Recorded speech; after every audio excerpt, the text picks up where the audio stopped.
All right. Good afternoon, everybody. For those of you that are rejoining us, thank you. For those of you that saw the previous video, again, I'm just now getting into this YouTube game here, and I wanted to start off by creating this playlist on the journey to become a head coach and the things that I've gone through and the research that I've done as far as becoming a head coach in California with all the difficulties we got now. Because right now I'm recording this and we're still in the middle of COVID. We have not had my second season yet as far as being a head coach. So during this time, I just did a lot of reflection, a lot of looking at what I had to go through in becoming a head coach and the things that helped me and the things that didn't help me. So this video series is going to really focus on that. And I created this little presentation to just kind of guide you along the things that I thought about, the things that I did, and looking back the things that helped and the things that didn't. So hope you enjoy. Again, leave a comment below. Share with this if you learned something. Again, that's the only thing I ask. If there's something you learn out of this, please share it with those around you. And if there's something that you want me to cover more in depth on another video, please let me know. Again, I'm just here to share knowledge for individuals that want to become a head football coach and want to share their knowledge and love of the game like what I'm doing now. So, first off is the why, in my opinion. Like, why do you want to be a head coach? For me, it boils all the way back to when I was playing at Bella Vista High School. For those of you who know where that's at, that's in Fair Oaks, California. My head coach at the time was Coach Grush, and he gave the juniors and seniors an opportunity to coach what at the time was the Junior Broncos. And he wanted upperclassmen to come down and run drills and do all that kind of stuff. So I was an offensive lineman at the time. I was playing center and left guard. Left guard as a junior, ended up playing center as a senior. So I took it as an opportunity. I wanted to see what it was like, and I instantly fell in love with it. The way the kids just hung on your every word. They took what you said as gospel, and you could tell them anything, and they would run through a brick wall for you. It was just amazing the things that they would do for you. And then, do you enjoy teaching and coaching? Because to be quite honest with you, if you're a coach or a teacher, every coach is a teacher, but not every teacher is a coach. It's a different mentality. I know some people might be like, "Wait, no, a teacher can coach that." No, it's sorry. In my opinion, that's just not true. But every coach is a teacher in some way, shape, or form. The way they have to teach skills, they teach life lessons, they teach how to handle adversity and disappointment. Teachers sometimes will touch on these things, but not to the extent that a coach will. A coach is an extension of family on and off the field, on and off the court, whether you're basketball, football, soccer, tennis, water polo, or even soccer. And for those of you that know me, you know I kind of rib on soccer here and there just because I have fun ribbing on soccer a little bit, but it is what it is. I played it from when I was a wee little kid, but I rib on soccer a little bit here and there. So if I offend you, I apologize in advance. But in any case, do you enjoy teaching? Do you enjoy coaching? Do you love the game? Or is it just something you want to do as a hobby? And then what inspired you? I just kind of shared with you a little briefly how the junior Indian experience inspired me to, and I didn't know at the time I wanted to be a head coach. I knew I wanted to coach football when my playing career was done. I didn't know I wanted to be a head coach until, honestly, my first year, which was at Encina High School back in 2008. I didn't know that's what I wanted to do until then. I'll get into that. But finding your why is a big key component into why you want to be a coach, why you want to be a head coach, what motivates you, what do you want students to learn, what do you want them to be, how do you want them to grow, things like that. Just why do you want to coach? After that, it kind of became networking for me was the next step in getting a first job. And like I said, my first job, I went down to San Diego after I was done playing in 2005, played for 2 years at Southwestern Junior College, and then came back up to play for Sac State, and then having knee surgery, had to have my thumb basically rebroken again because it was all jacked from getting broken my senior year. So I was like, okay, well, playing's not in my future, then let's revisit coaching. So I hit up my former head coach, Coach Grush. He put me in touch with some guys that were at Encina High School. I coached there in 2008, and it was a blast. I coached. They only had basically one staff. We coached JV and varsity games. Funny story. I missed a meeting, so they made me the JV head coach, and I had to go to Sac State for a meeting to become a teacher, a credential meeting. And I came back the next day, and oh hey, by the way, you're the JV head coach. So it was trial by fire by any means. First job, and they just made me the JV head coach. And I was the offensive line and defensive line coach for the varsity and the JV. So it was literally trial by fire. And at that point, I learned how to watch film, how hard I had to work to really like it was school and it was football, and that's all there was to it. It was I'd get my schoolwork done so I could work on football, and I was trying to get as much as I could. And this was right around the time where there still wasn't Huddle still hadn't really come out yet, so we were still doing games on DVDs. Before that, it was VHS, so it was stop, rewind, stop, rewind. It was just click on a play. You couldn't really freeze frame it that well, so you really had to learn parts of the game. And I know I'm speaking to someone like, well, yeah, we had VHS, or we had the ice picks, or we had the reel to reel. So I know I still had it easy compared to those before me. But at the same time, I still had to work hard with the technology that I had, and I had to learn how to use it to my advantage. So, and then you got to soak up every little bit of information you could. I talked to every coach on that staff, trying to get as much knowledge as I could of the game, whatever it was defense, offense. I came from a system where we were running ISO and trap and counter and stretch, and then this system was primarily an inside zone system, something I wasn't really accustomed to. So I had to try and talk to everybody to find out how to really run inside zone really well as far as an offensive line coach was concerned. And then I had to learn how to communicate with different people. Different players, different coaches. You've got to learn how to communicate ideas to your head coach, to your coordinators, whoever that may be. You got to learn how to communicate those ideas. You got coordinators where you got to make it sound like it's their idea. So that way they come back with, hey, remember that idea I had? And you're like, yeah, even though you planted the seed a week or two ago. Or maybe it's someone where you just got to confront them and show them on film, like, this is going to work and this is why. And that comes with just experience and learning how to communicate with other individuals, conferences, webinars.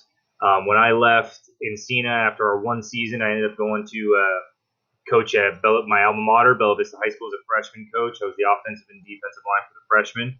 And then after that, I ended up at CASA for the next 6 to 7 years. And it was there where I really I picked up a lot of information and found out about glazier clinics, and webinars were a thing. So every chance I could, I was driving to 2 or 3 clinics between December and April to get as much information as I could and just learn about the system. At Casa, they were running the spread. We started off in a 4-3-4-4 system, and then after a while, we switched to a 3-4. Partly because at one point I went to our head coach and I said, hey, we don't have D linemen. We don't have 8 or 9 D linemen. We got 6 or 7, and we don't have two true DNs anymore. Like, we don't have those guys. We got more linebackers. We got more DBs.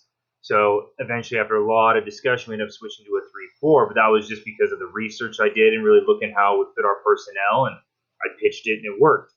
And I really hung on. The head coach at the time was Coach Norm Ryan. And at that time, he unofficially, whether he meant to or not, basically became my mentor, as far as he kind of told me the ins and outs of head coaching, how to deal with an AD, how to communicate with ADs, how to communicate with parents, things you should do as a first-time head coach, and things you definitely should not do as a first-time head coach. He was giving me as much advice, tips and tricks on anything I could get, as far as also with equipment, reconditioning, all that stuff. So networking is a huge job, and it's a huge advantage in coaching. If you can make friends, and even then, I can contact coaches that maybe we don't get along very well for whatever reason. And I can just be like, hey, what are you doing with this? What are you doing with that? And they'll talk. They might not give me the 100% answer that you're looking for, because they don't want to give you everything they're doing. But they'll communicate with you, especially if you're a non-league opponent. If you're a league opponent, it might be really hard to get them to talk to you to some degree, because, again, they're trying to beat you. You're trying to beat them. But still, pretty much everyone's in this for the same reason. It's to coach young kids, it's to coach young men, young women. If you got girls that come out for your team and they participate and they play and they give to your program and stuff like that. So that's and we've had a couple of girls, we've had some kickers, we've had some D linemen. So I've seen it before, I've seen it happen. They can contribute just as well. So if you got young men and women on your team, we're all in this as far as trying to raise them and teach them the game of football, as well as just be productive members of society. So it's a good thing to do, to learn how to network and to learn how to talk to other coaches in and outside of your league, and find someone that's willing to give you advice and answer your questions. What do you enjoy? Do you really want to be a head coach, or are you okay with being an assistant, a coordinator, or do you want to be a lower level head coach, like as a JV or freshman? Is that what you would rather do? I mean, there's pros and cons to all of them. As an assistant, you're going to do research on your position group, and you're going to give ideas to your coordinator or your head coach, and they might do it, they might not. So you don't have a lot of necessarily say as far as the overall scheme or how your players are used in that scheme. You might get a say as far as drills, EDDs, skill and drill, installs, stuff like that, but you're not going to get overall thought, and you're not going to get overall say in the overall scheme and program of things. Coordinator, you're going to get a little bit more. What kind of offense you want to run, what kind of defense you want to run, what kind of special teams you want to do. So, and I mean, you're literally only really answering to the head coach as far as does that fit their philosophy, does that fit their system? So you get a little bit more say, and you most likely are the one calling the plays on Friday nights. I know some head coaches are coordinators. Last year, I took a step back, and I did not coordinate. I didn't even coach a position group. I had enough guys, enough coaches to where everyone ran this, everyone ran that. We had to do some double duty here or there. But I didn't coach anything. I strictly managed the game, and I did miss coaching a position group. So this year, I mean, unfortunately, due to some things, actually, funny thing, has nothing to do with COVID, but I'm coaching the O-line, D-line, and probably being the offensive coordinator and helping out with special teams at the same time. So taking on a lot more responsibility my second year, but I feel like I can do that because I had that first year to really learn how to manage. So, and then as the head coach, I mean, the buck stops with you. No matter what, everything is your fault. Even if your coordinator makes a horrible call, it all comes back to you because you okayed that call. You miss out on a timeout, that's your fault. You didn't use your players right, that's your fault. No matter what it is, the buck stops with you, and you got to be okay with that. You got to be okay with talking to parents on the daily about why their kid's not playing, or what's going on here, or why you canceling practice, or why you adding this practice, why is practice 3 hours or 2 hours, or why are we practicing 6 days a week? You got to answer all those in and out questions. And I mean, to be honest, your phone never stops. I mean, the best and worst thing ever was getting email on your phone. And the Google Voice thing, if you have Google Voice, you can give them out that number because you can choose to just kind of shut that number down at a certain time. I do recommend that for right now. I have that on my phone as of right now.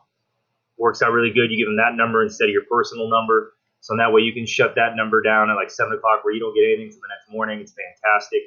So little things, setting boundaries, because I'm not going to lie, when I got my first teaching job at a private school in Folsom, it was rough because I took over as the AD my second month in, and I was the AD trying to rebuild a program that didn't have one. I mean, they were a school that would pride themselves on academics. They wanted to be great at athletics, and when I started pushing what really needed to be done, they had a hard time getting along with the ideas of what it took to be a great athletic school. And my phone was going off the hook nonstop.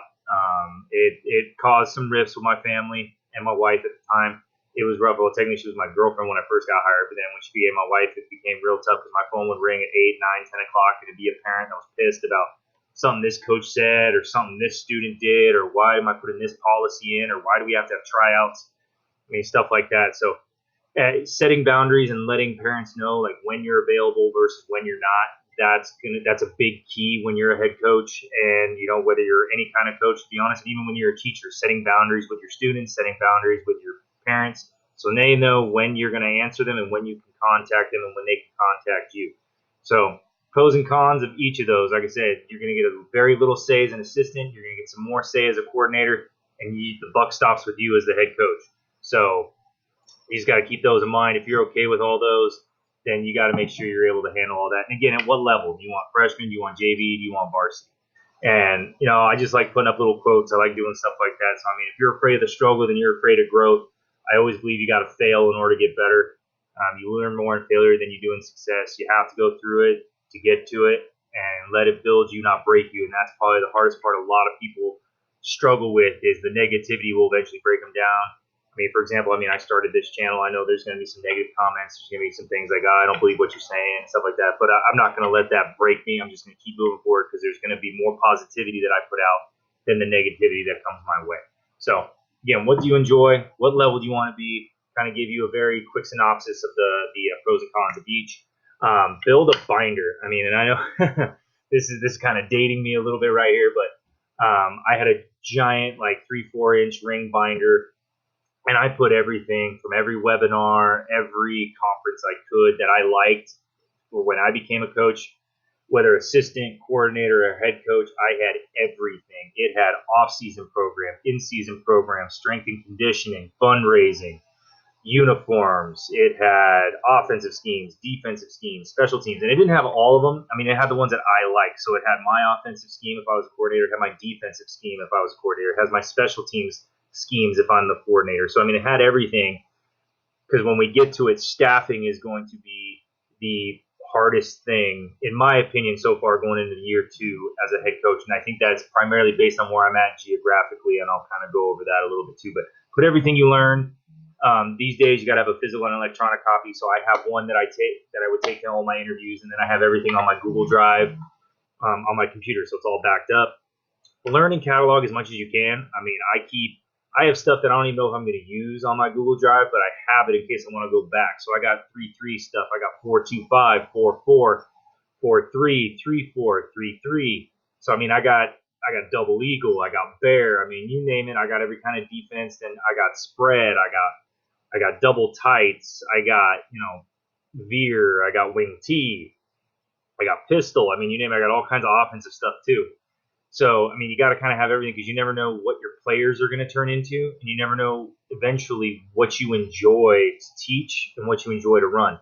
Which brings me to the next one, the philosophy, vision, and mission. And this one is easy and it's tough at the same time because you got to have buzzwords in there that everybody wants to hear at interviews. But I mean, honestly, if I had to break down what my philosophy, vision, and mission were, is like I just want to produce hardworking, disciplined, accountable players that are respectful to the other team and to those around them.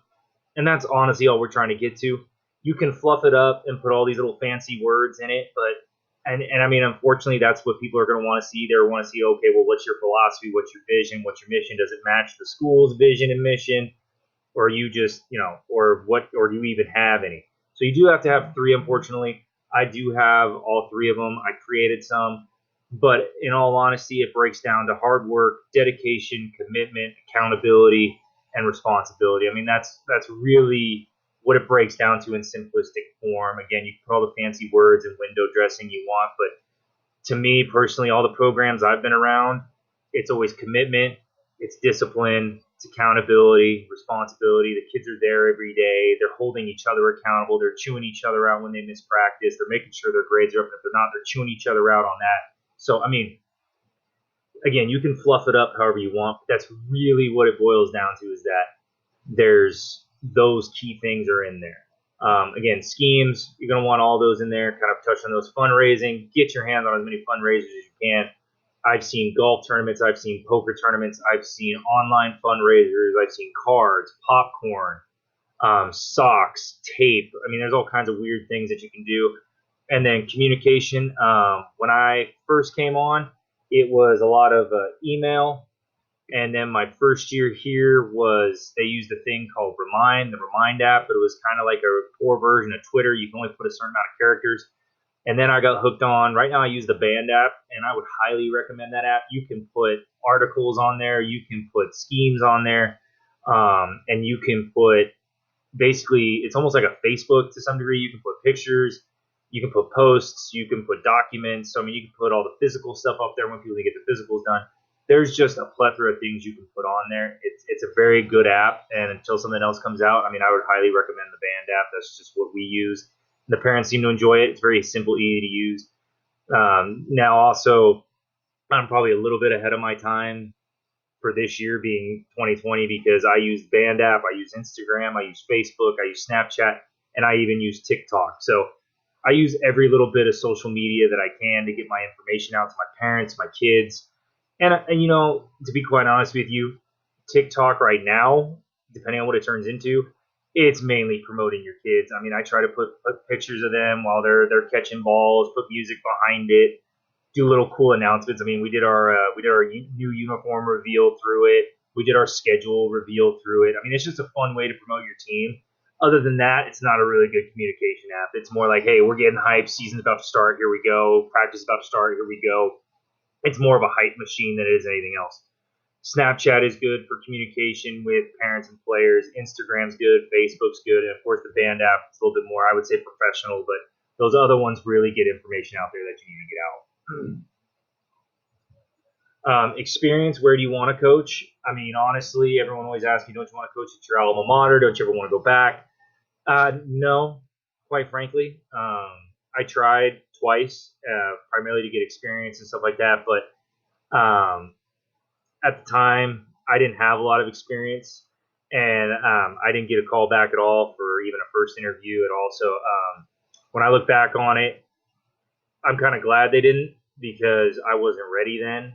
I was ready after my many years at CASA, learning, seeing the ins and outs, and it really helped me and meld me into what I am now. And actually, I feel prepared to be a head coach. So think about where you want to coach. What's the demographic? Do you want to coach in a district that you want to go to a school that's already had a winning tradition? Do you want to go to a school that's trying to get back to a winning tradition, or do you want to build a school that's never had a winning tradition? So a lot of different things to consider. And then also the demographic. Do you want to go to an area where the socioeconomic demographics really low, high divorce rate, high poverty rate? Like, is that what you want to make the most difference there? Or do you want to go to a school that, kind of has your higher end, where the students all, I mean, to be honest, I've gone to schools where all the kids are driving like Mercedes and Beamers and all that stuff. So, I mean, think about the experiences you want to have, get out there. And I mean, I'll be brutally honest. I mean, I went to Encina, low end, as far as just the kids came from poverty. I mean, talking to them every day. I mean, sometimes it was just trying to keep their head above water, having conversations with them, and that was going on 12 years ago. And then going to a Bella Vista where it was kind of the opposite. They had like over 2,000 kids there, and it was a really good experience there. And then going to CASA, I kind of viewed that as kind of the middle. I mean, Encina, very little parent participation. Bella Vista, a lot of parent participation and communication, and then CASA kind of in between.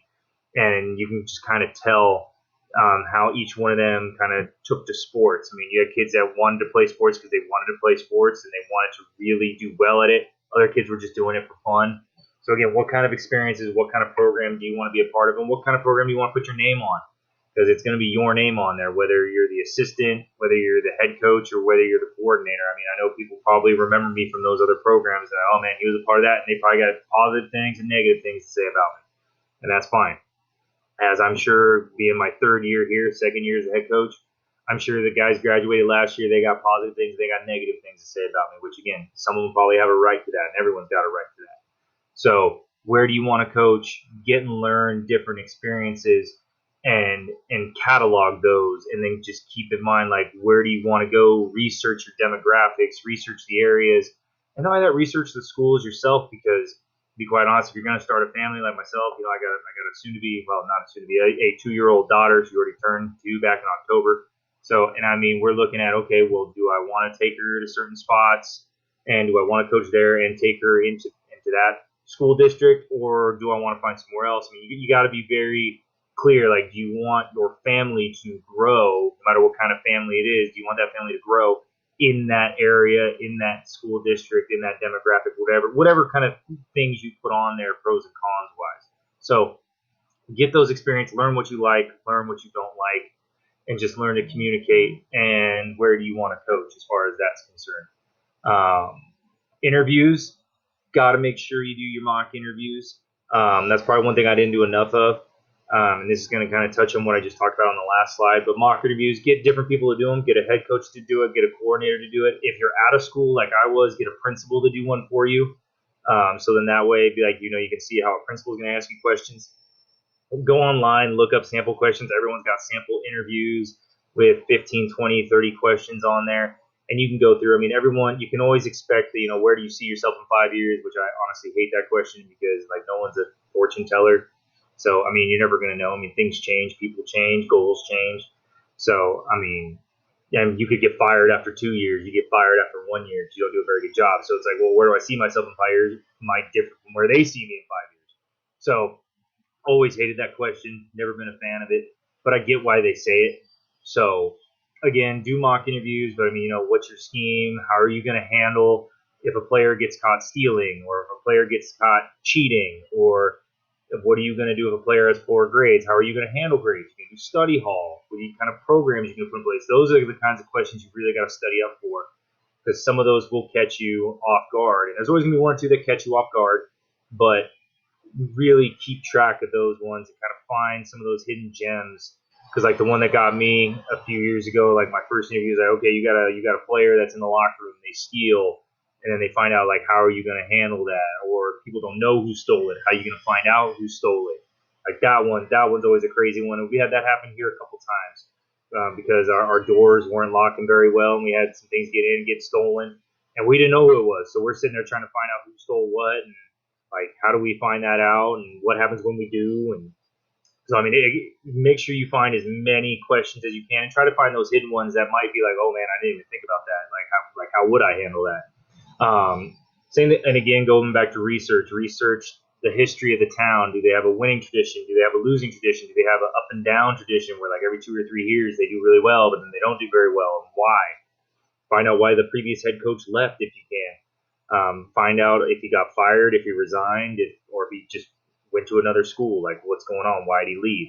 Find out what kind of kids are there. Like, are they, again, like we talked about, what's the demographic of the area? What's the demographic of the kid? To be quite honest, one of my very first job interviews that I got was about 20, 30 minutes away from where I'm at now. And it was at a place where I knew in the back of my mind I wasn't going to get the job just because of where I lived. I lived like an hour away, and there wasn't a teaching job necessarily attached. So I'd be teaching down in the Sacramento area and then having to drive almost an hour up north. There was no way, actually a little bit over an hour, honestly. There was no way, and this was back in like 2016, 2017. So I mean, there was no way I was going to get hired, but just getting the teaching experience and the experience of an interview was fantastic. And I mean, the funny thing was, the superintendent called me about a couple days later, and he's like, if you were pretty much second, third in line. I was like, really? He goes, yeah, you interviewed really well. You answered all our questions really succinctly. Coming to find out, they had somebody that was coming up that they already kind of had in mind, which is going to happen. You got to keep an eye out for interdistrict transfers. You got to keep an eye out for people that are coming and moving out, or if there's a big name that's open to coach or is coming out of retirement. You just got to keep an eye out. That's the other thing when you do your research. Do they already have somebody in mind? Is there an interdistrict transfer that you hear is going to come over there? Especially like when brand new schools are getting built, they might end up where someone's going to transfer from one of the older schools in to over there. That happens. And then when you finally kind of find the area you want to coach at, just make sure you limit how many places you apply to, because then also you applied at such and such school. Why are you applying here? Because word does get around. As far as, people don't want to say this, but word does get around when you apply to every job that's open. Oh, you had that guy apply, yeah, I did, or you had this girl apply, yeah. So I mean, you got to be careful how many schools you apply to in the same district, in the same league, because they're going to talk about, and at the same time, if you make a really good interview, like that superintendent was willing to put a good word in for me if I applied anywhere else up in that area. He's like, hey, you want to apply somewhere else? I'll let you know when jobs come open, and I'll put in a good word for you. So at the same time, just keeping that open line of communication and just knowing where you want to apply, but don't apply everywhere, because that could look negative as well. As like, why is he applying to every position that's open? What's going on? How come he hasn't gotten hired and he's applied to every position that's open? So just little things like that. So just keep in mind, limit how many places you apply to and for where you apply at, just so in that way when people see you, they remember you, and you make it very memorable because you don't apply everywhere. So so just keep that in mind. So that was a really brief kind of underscore as far as my process, what I went through, what I built, and what I put together when I first started thinking about becoming a head coach. Again, I know that was kind of quick, but at the same time, if you got questions, please, again, put them down in the comments. Let me know. I'll answer them. Or if you want me to dive deeper into interviews, you want me to dive deeper into what did your binder actually look like? Like, can you actually show us what your binder looked like? I will. Again, I have no problem sharing things. I got no problem with that. As far as this channel is concerned, I'm going to try and upload stuff on this series once a week. So probably about every Tuesday, I'll upload a new episode as far as the journey of me becoming a head coach and what I was looking at. So I went over the basic overview of what I went through and how I came to the realization I wanted to be a head coach. And this is what I put together as far as the networking, the binders, the interviews, all that good stuff, and the ultimate why of why I became a head coach. So, and why I wanted to become a head coach. So again, if this is something you're interested in, make sure you hit that subscribe button. I'm going to try and repost every Tuesday. If I miss Tuesday, because again, we are doing practices and we're continuing to practice even through this COVID time. then I will for sure get it out on Thursdays. So just keep an eye out for that. Tuesdays and Thursdays is when I'm going to do all my posting and putting up a new video. So again, I appreciate any love. And if you learn anything, again, please share. Please share it with anybody you can, because that's all I ask. If you learned something, if you laughed, if you were like, oh wow, that was something insightful, you just share it. And again, thank you for any support that I get. I truly appreciate it. And I hope you all have a really good day. Be great, push limits, and hold the line. Have a great day.